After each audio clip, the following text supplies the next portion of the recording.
नुआपड़ा जिलार उपांत एवं दुर्गम अंचल गस्त कर खड़ियाल विधायक अधीराज पाणिग्राही स्थानीय लोकों सहायता उदंती भरा नदी को पार हुई सिनापाली ब्लॉक अंतर्गत घाटमाल ग्राम पंचायत निपट उपांत अंचल चितारमा गाँव में से पहुंची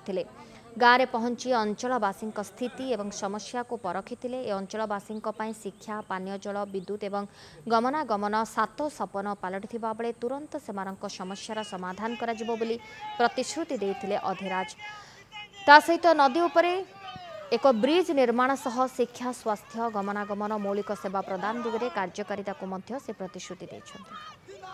जिला प्रशासन दृष्टि आकर्षण करिछि कलेक्टर को लिखित भाव में मध्य यथाशीघ्र से इलेक्ट्रिफिकेशन व्यवस्था करा जाओ एवं जो ब्रिज टेंडर होता आरडी डिपार्टमेंट टेंडर होता उदंती उपर ब्रिज ताकू जल्दी काम करने मु कलेक्टर को चिठी लिखी आमे अनुभव करवा कथा एटलिस्ट प्रशासन आमे गोटे लोक प्रतिनिधि जदि लोक दुखरे अच्छा लोक से नदी में जापार गोटे लोक प्रतिनिधि कहीं जापरनि मुझाटा किसी नुआ कथा नुहे आगु बहुत थर जाइए किंतु से पानी हठात पलि आसला लोक अपेक्षा करते